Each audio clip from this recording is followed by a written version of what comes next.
Hello, everyone. Welcome back to Saturday Shoutouts on the Thrive Tribe. I am so excited today. I'm always excited for everyone's story, but this one is especially special because it's with my very dear friend, Dr. LisaRae Jones, or as I like to call her, Dr. LRae J. And Dr. LRae J and I have known each other for the last 3 years. But it's 3 years that is so intense, it's really like 20 years. Exactly. We were in our doctoral program at USC together, right on. And we spent every Saturday together for about 2.5 years, and very intense. And then during the week, because we'd have study sessions during the week, Google Chats, even though she lives far away from me. I'm in California and she's in Atlanta, but there is no distance between us, right? Exactly. And I love it that way. So, LisaRae, welcome to the show. Thank you for being here. Tell the Thrive Tribe a little bit about yourself. Who is Dr. LisaRae Jones? Oh, she's so many people, but I'll keep it to a narrow scope. Well, thank you once again for inviting me. I love the Thrive Tribe, or the triple T's, as I like to coin it. So there you go. I like it. But just a little bit about me. You've already told them who I am. I'm Dr. LisaRae Jones, and I live in the sunny, hot Atlanta, Georgia. I think we are probably 92 degrees. I wore this shirt. I wore this in honor of LisaRae today. That's right. So we're in hot Atlanta, and currently, just a little bit about me. I'm a mom. I have a rising senior. Thank goodness that she's going to keep me pretty busy. I think between 2018 and 19, I'm going to be busy with not only work, but whatever seniors do. So everybody out there who has a senior, you can truly relate. For business, I work in human resources. I've been in human resources for probably 26 years now. It's a long time. And the majority of that career has been spent in the corporate private sector. But now I'm in the government public sector, and that's a really, really big difference. So human resources, I think we get to touch on a little bit of everything when it comes to the employee, which is what I like about it. We get to influence the compensation. So we have to get you in the door first. So we do the staffing and retention. Then we bring you in, we do the onboarding process. We give the compensation. We deal with the investigations, the performance management. We deal with so many things in such a wide variety that if you ever leave out of this position or this career, you can do virtually anything, I feel. So that's a little bit about me. I think you can do anything anywhere. All right.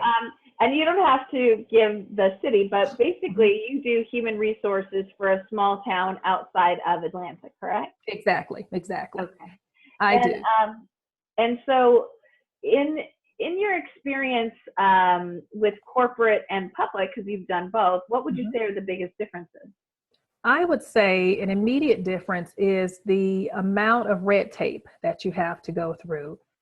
Within the corporate sector or the private sector, you get to basically choose your own path, whether that's a vendor that you're going to utilize or promotional opportunities that you want to express interest in. Whereas in the municipalities or the public sector, there's a lot more steps to take. So for a vendor, you may have to go through a committee just to pick one vendor. Promotional growth may not necessarily be there because a lot of people face it. Many of us work in similar type environments, whether that's state, federal, or municipalities from a local city level. And a lot of people tend to stay in their government positions for years. I think the last person that retired from the city had been here 35, 37 years. So if you're looking at growth, just think about, do you want to wait 37 years just to move up in a position? I don't think so. But there are a lot of big differences that anyone coming from the public sector going into the private sector would find. I think the path would be better versus you coming from the private into the public. But nevertheless, it's always a learning opportunity. I had never worked in government before, and that was an industry that I wanted to explore. In fact, when I move to different organizations, I like to vary my industries just to be marketable, just to be adaptable. So I've been in the financial arena. I've been in the major retail arena with Home Depot. I've been in university with Emory University, which is a huge university here. I've done healthcare. And so what was left? Government. So that's where I am. Wow, so many different places. So many different ones. Let me ask you to share a little bit about your dissertation work. What was your study about, and what were your big takeaways from that work? My dissertation was very near and dear to me, and it was based upon the organization that I'm working in now. The name of that dissertation was A Lack of Diversity in Leadership. And I chose that. I talked to my intimate group, which consisted of you. I talked to some people here, some friends that I have on the outside of my organization. And immediately, the big thing that I had to do was tell the story. Share the story, tell the story, feel the story, be a part of it. I was the first person of color to ever work in a leadership position here in the company that I'm working for. I was the first ever. And that resonated with me because I felt that, gosh, this is 2018 or 2017. How could that be? How could we still have these problems or these issues that there is no diversity within every company? You know, I just think diversity should be everywhere. So now, channeling down from the corporations that I work for, the mega corporations that I work for, and now I'm here in an institution where I'm the first person ever that looks like me to be a leader. So I felt it was very important, maybe a little bit controversial for my organization. If they ever read my dissertation, it may hit home in some areas, but it was a story that nevertheless had to be told. And from the research that I found, it was concerning because you think about diversity, it's not just color, it's also gender, it could be sexuality. So there were a lot of different pieces through my research that I found, hey, this is not the only place that's having these issues. There are issues with women getting into leadership positions. There are issues with people who may be Asian or Indian getting into different leadership positions. Within our own government, you think about the White House or Congress or the Senate, there are even difficulties or concerns with minorities or diversity being even in that entity. So the research and takeaway for me was that this is a widespread problem. What are we going to do about it? How can we expose that? So I hope that now that my dissertation has been placed into the libraries, that there will be more people to look at it, use it for whatever they need to use it for, and let's get the story out there. Let's expose the concerns and do something about it. And so let me just even ask then a follow-up question to that. If you're a business owner or you are a leader in an organization, what are some steps that you can take to bring more diversity in? What would you suggest, both from your doctoral perspective, from an HR perspective? What are some things that people can do to embrace diversity in leadership? Absolutely. One thing that companies will have to change is where they recruit. So that's going to be the start. That's how you get the talent into your organization. Where are you recruiting? Are you recruiting in the same place? Is it just a particular website, or are you going to universities where there is diversity? Or are you going to websites where diversity is prominent and you can obtain the type of candidates that you're looking for? Now, let me digress just a minute. I'm not all about just bringing in diversity to an organization. You still have to be qualified. You still have to be the best candidate for that position. But we just need to open up our net just a little bit wider to see what else is out there. Mm-hmm. So the first step would be, where do you recruit? Let's look at that. Let's check that out. Make sure that it's global enough to get a wide net through it. Next, I would suggest diversity training, which is something that not a lot of companies have done. I think that is beginning to be more prominent. You have your sexual harassment training, and now people are trying to slowly incorporate diversity, understanding what it is, understanding what our roles are when it comes to diversity, and understanding how that fits into the organization. Because one thing you have to understand, and I really learned this when I worked for a company, it was a Japanese-owned company. And one thing that we do as people that are not of the Asian descent, we will take a business card and we'll get it from someone. We'll take it, put it in our purse, put it in our briefcase, and think nothing else about it. Whereas in the Japanese company that I worked for, the business card meant a lot. So when it was given to you, you had to stand there, look at it, really see who this person is, what is their title, what do they do within the organization, and then put it away. And I think that that's something we should all pay more attention to and focus on. Let's look and see who this person is. Let's look and see what that person does. Who are they in the organization? How can they help your position down the line? And that's just something we don't do often enough. So you have to learn through diversity training, what are all the pieces to this thing we call diversity? It's not just about respecting someone who's not of the same color as you.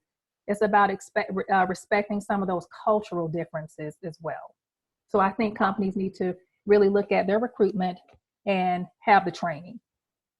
Well, and as you're speaking, I'm thinking, it can even, if we break it down, just the fact that they were looking at the business card, that was important, right?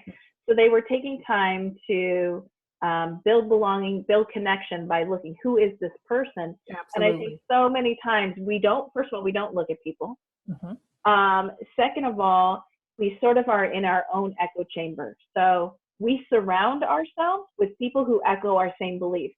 So it could be about color and race. It could be about gender. It could be about political views, but we tend to surround ourselves with people who share exactly our beliefs. Yes. And I feel like, there's some value in that we, have some being around like-minded people. However, if that's all we're around, then we develop a tunnel vision. And so if organizations can create space and structure for people who normally don't interact, either because of their job role, a custodian and a CEO, or because of their department, or because of their gender, culture, sexuality, if they could strategically bring them together to have conversation and dialogue, then that would help people learn each other's stories, right? And help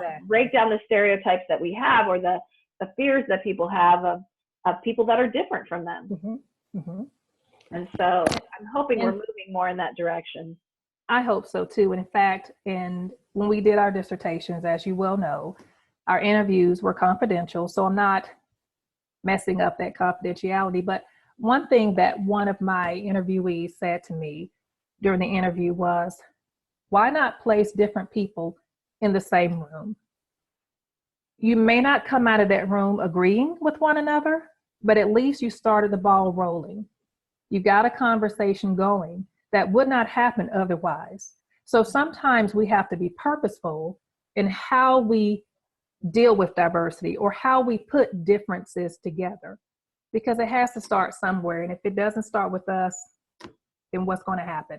We'll all keep pushing things off and it'll never get done. So you got to make the first move. Absolutely. And I think it's really up to leaders to make that first move and make it not happen.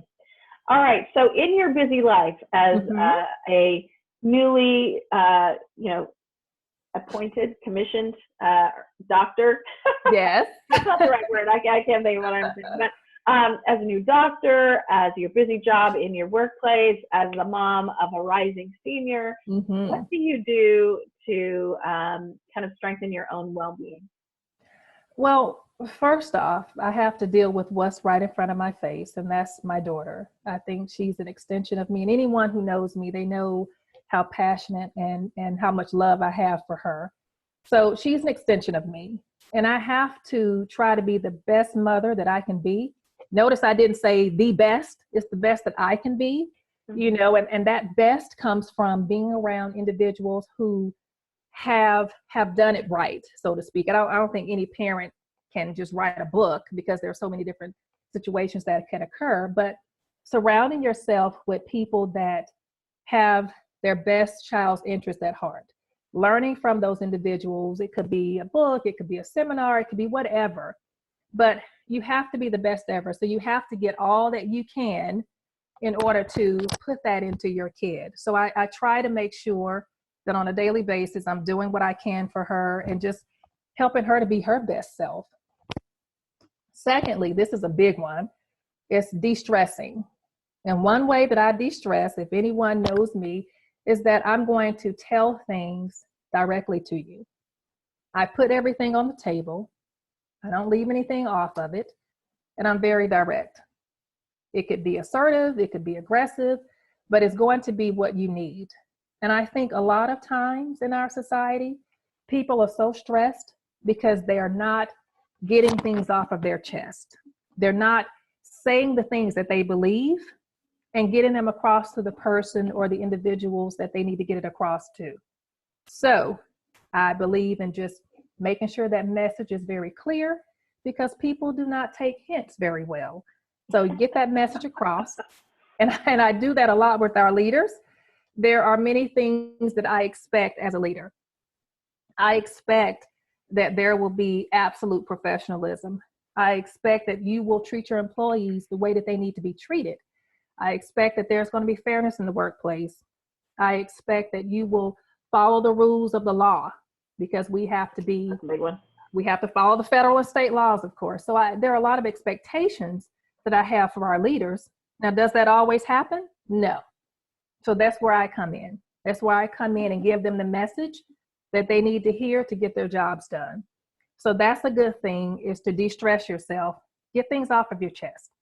Don't leave them there and let them hibernate for so long that when you do get it out, it's going to manifest in something that you didn't want it to do. So get it off of your chest. Lastly, I think this is something that we should all do. We should all spend time thinking about it, and that's helping others. In this job, we do a lot of that. We have a huge opportunity to make an impact and to help others, whether that's helping someone to get a job, helping someone to get a promotion that they never thought they could, leading someone to education opportunities that they never thought they could have, and then showing a leader what it means to be a leader. So there are a lot of opportunities to help in your workplace, but then there are opportunities to help outside of your workplace. I like to help kids, whether that's through having conversations about education. Some kids may not have the family environment that would lend itself to show that education is important. So I've spent some time doing that. I've spent some time helping kids to know how to be when you go out. What does it mean when you go out to a restaurant? And that may sound simple to us, but it's really not to some others. So just helping them with that overall behavior that our society desperately needs. And if you don't get them while they're young, I won't say it's too late, but sometimes it gets a little bit far out of hand. So catching kids while they're young, trying to give them a positive message of life lessons. So there's always an opportunity to help. And I don't think we were put on this earth not to help. You know, we have so much knowledge and resources and things that have been afforded to us. And if we don't give it or share it, then sometimes I can feel like my life is in vain. I just don't want to keep everything to myself. Well, and there's so much research behind altruism or giving to others and our well-being. I mean, it literally releases good chemicals in our body, right, all kinds of things for our happiness levels and our well-being. So it's huge. You mentioned something else that triggered another question, and that is kind of your purpose. What would you say, and this is a big question, so just answer it in whichever way feels most comfortable, but what do you think your purpose on the planet is, or your passion? What drives you? What about, how would you describe your passion and purpose? Okay. That's a question that I've heard people ask before. I've been either in the presence of or been asked that question myself. And while it sounds easy, it's not the most easiest question to answer, because it requires a great depth of thought. And I used to have a quote that I used just in life, period. And I never thought the quote would be the quote that shows me what my passion is. And it's one by Albert Einstein, where he said, strive not to be of a success, but rather of value. And that was just something that I looked at in my regular life, not thinking, wow, value, that's what it is. That's my purpose. That's my passion in life, is to be of value to someone or to something. Now, success should not be taken lightly. There is always a place for success, but success can be short-lived. It could be one time, and it could be very brief or a long ways off for some people. But value is something that's going to be everlasting, in my opinion. I can be successful in HR if I keep lawsuits at bay. So I always stop a lawsuit from coming to our organization. So some leaders may think, oh, that's success. That's a successful HR professional. Or I could hire the most talented people to come to this organization, and they're going to help us to continue to thrive. That may be considered success, but where is the value in that? What can I do with that success to show value?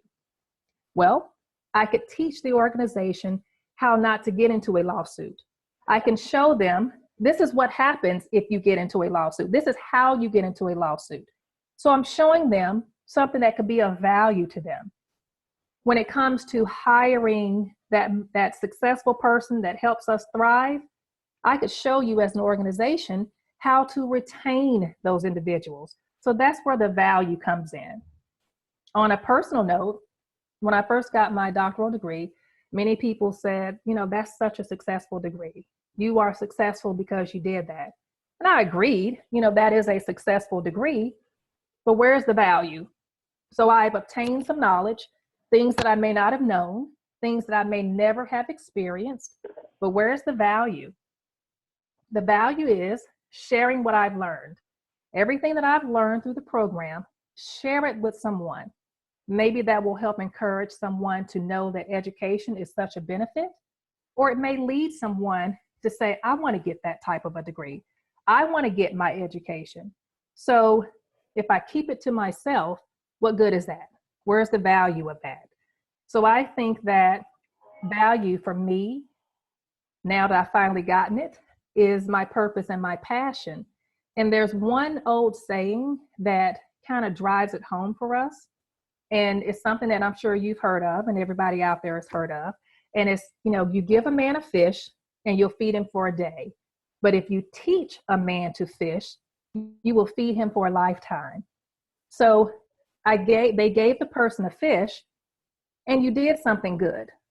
But if you teach someone, then they will learn to do things for themselves.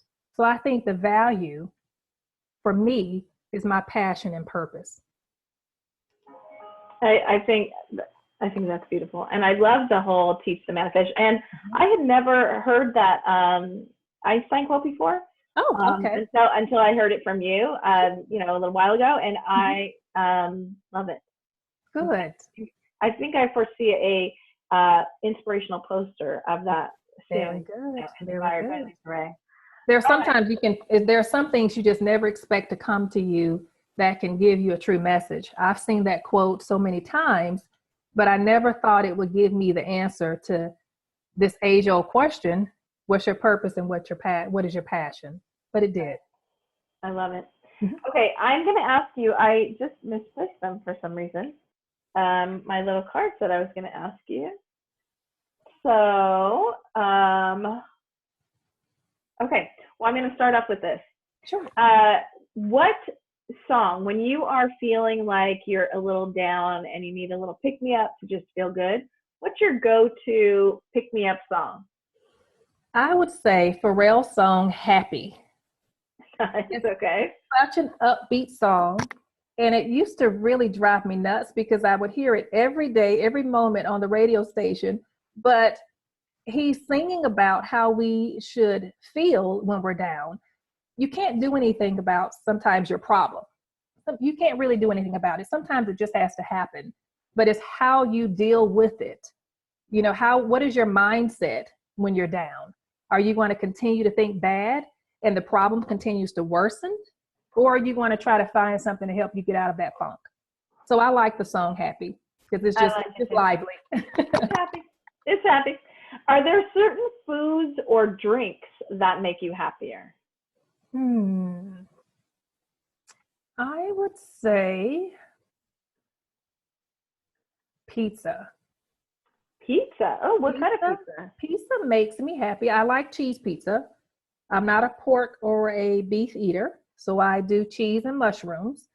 But pizza is a good food because it, number one, drives conversation. I think when you're sitting around eating pizza, you get into a conversation that can evolve into many different areas because you're normally sitting there with a group of people, even if it's just your family. You're sitting with a group of people or a group of friends, and you're going to learn something just from that one singular food, pizza. So you tied in again. It's about pizza. I mean, it's about food, but it's really about belonging and connection. It all comes back down to that, right? It does. It does. What would you say is one thing on your bucket list? That's a good question. The one thing that's on my bucket list, which is kind of obvious right now, is to get my daughter through school and into a great college. But another bucket list for me would to be visit as many states or countries as I can, because I want to learn about the differences that are out there, not just be comfortable with what I already know, but get out there and just see the world. Just check them off one by one. I love it. I'll be happy to come with you on any of those. Come on, let's go. All right, let's find a trip. All right, and then I ask everyone this question, and everyone has their own unique answer. If you could teach the world just one thing, and granted the world needs to know lots and lots of things, but if you could teach them something and they would learn one thing from Dr. LisaRae, what would it be? I would teach everyone to be their best self. And I've kind of mentioned that throughout the discussion. We are our own worst critics, but we're also our biggest obstacle. We can lock ourselves in our own personal cell, and we're the only ones who have the key to get out. If we could learn to be your best self, do the best that you possibly can, the world could be such a different place.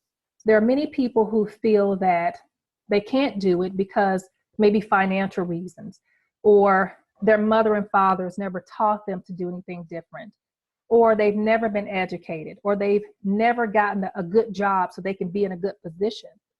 But you have to work with what you have. You have to work with what you have. And if it's education that you want, then you work towards it.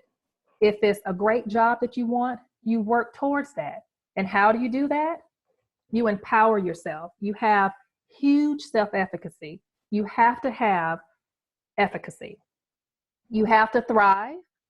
You know, I love the way the website shows that the Thrive Tribe is about how to empower individuals and organizations to thrive.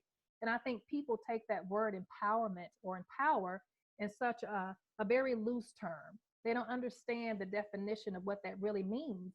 And to empower is to make sure that you can give somebody the authority to make a decision or to take action. But you can't do that if there are no resources and there are no tools in place. So I think that's what the Thrive Tribe is giving. But aside from that, if everybody could empower themselves to be their best, what a world we could be. There would be all types of inventions and skill sets running around the place. We wouldn't have to worry about what's going to happen next because everybody is trying to be their best self. So if you can't be your best self, that's where people like you and me come in to help people be their best selves and to show them how. But we got to get out of our way. We got to take our own personal key and unlock that cell that we've created and move forward and thrive. I love it. I love it. What is your favorite? I'm just curious. What is your favorite part about the Thrive Tribe? Because you mentioned it a couple times. Sure. I like the Thrive Tribe because, well, it's 3 reasons, really. 1, because it's the chance to support you in all that you're doing. You have such a plethora of knowledge to share with the world. It's just a no-brainer to support the Thrive Tribe. We have so many contributions coming to the Thrive Tribe because of you. So it's a no-brainer. But secondly, I think that there are a lot of resources that the Thrive Tribe is providing. For one, I'm looking at these videos, these interviews that you're conducting, and I'm learning about other people in their industries. I'm learning about their backgrounds, where they've come from, what they've done, and that's increasing my level of awareness. And I think we all need to do that on a daily basis, however we can get that done. So those interviews have been really great, really inspiring, and it gets you out of your comfort zone. Gives you a chance to listen to someone else. And then lastly, I think, as I mentioned a moment ago, the Thrive Tribe, all that it stands for is to empower. We have to empower ourselves. And when we empower ourselves, we can empower our families, our organizations, our friends, our groups, whatever we belong to. But empowerment can fail if we don't have the tools and resources. So here we have a dynamic entity that I can't wait to see where it goes. We have all these individual contributors coming in, and it's providing everything that we need to do and we need to have to move forward. So that's why I love the Thrive Tribe, or the triple T. The triple T. The triple T. Okay, now comes the scary part where you get to ask me one question. Okay. You know a lot about me already, LisaRae. I do. So I do. I know you're not going to ask my deep, dark secrets on here. I'll leave that to the side. I'll leave that for some pizza. All right. That sounds good. Well, a question for you. And it's twofold. I'm going to ask two questions if you don't mind.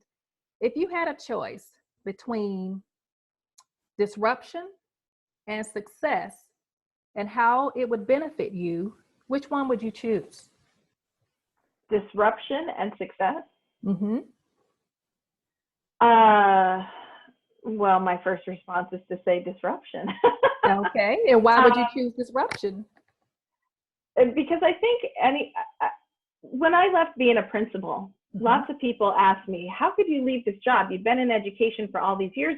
You're leaving behind your STRS, which is this retirement for educators. You know, why don't you just stay in it for another 10 years and get your retirement? You could move up the ladder. And I could have done that. Mm-hmm. But I felt like from where I was inside an organization that I could not disrupt the culture in a positive way, a positive disruption from within, that I needed to go outside of the organization to create the disruption of, I mean, even one thing in particular, like employee engagement is my big passion right now.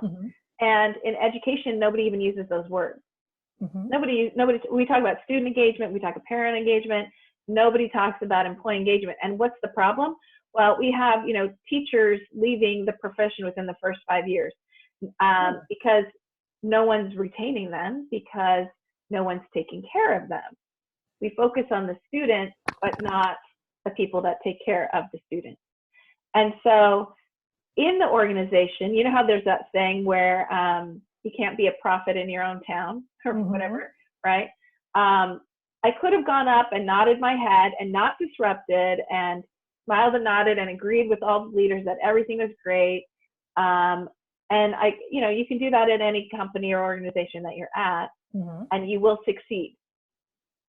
But for me, it was more important to be true to my heart, and that meant disrupting the status quo that was, which is what I'm passionate about. So, well, it sounds like disruption can create success. So that's hope so. Teachers are not being retained because there's no value. Nobody is giving value to the importance of those teachers being in that entity. Right. So that's one thing. Next question, last question. We know a lot about you in this community, the Thrive Tribe world out there. We've seen your passion. We've heard it. We know that you're not afraid to talk about your vulnerabilities, which I love. Enough of us need to learn that same thing. But there's always that one thing that no one knows but you would love to get it out there. If you had the channel or the avenue, what is that one thing that we have never heard from you that I know is important for the world out there to know, that's beneficial and that could change things? Wow, LisaRae J. That is a big question. You gave me two questions and a huge question. Wow. There's something about you that you need to get out there that we just don't know. And it could be beneficial to someone out there. All right. So I've alluded to this before. So some people may kind of know this, but people have a belief about me for some reason that, and this has been always my whole life, that I'm happy and positive all the time. And I would like to assure you, I am not happy and positive all of the time. However, what I am is resilient. And I'm going to get emotional. Dang you, LisaRae. There are many days when I do not feel happy and positive. But what I know is that if I want to continue to influence others in a positive way, if I want to make the world a better place, then I have to rally, right? I have to be my best self. Exactly. And so there are certain things that I do to help do that, like have a gratitude practice, practice mindfulness, practice forgiveness, practice sending loving kindness to those who I feel may have harmed me, so that they can be happy. Because I have a theory that if they're happy, then they won't bother me anymore. Because they're happy. I mean, hurt people, right? Yes. So yes. if we can send happiness, and I'm not saying that any of that is easy. None of that is easy. It's a work in progress, and it's something that I practice at every day. But I feel like I'm an optimist. I look for the good, and so I would encourage others that just because you see a smile on the face most of the time, know that you can create. It's not about because life is so grand. It's about the power you have within yourself to transform adversity and challenge and hardship and crappy moments into a learning experience, into an opportunity for growth, into reflection about your own areas that you need to grow in, and all of that kind of stuff. I think I've succeeded in getting a great answer, because what you just said was a class. That's an entire class that you can teach alone. You know how difficult it is for people to forgive, to send a kind note to someone who's hurt them, to be happy and look happy when you're really tearing up on the inside. That's a huge thing that is very hard for many people to do and to understand and to really develop. And, you know, I love you because you are one of the most positive individuals I've ever met. You have taught me several things, whether you know it or not, you know, from the mindfulness, whenever I hear mindfulness, I say, hey, that's my friend. She invented that. I did not invent mindfulness, even though I know you did it. You were the first person who introduced the concept. So anytime I hear it, you know, my friend, she developed that. That's how I like to brag that way. But you have such a gift. Keep it moving.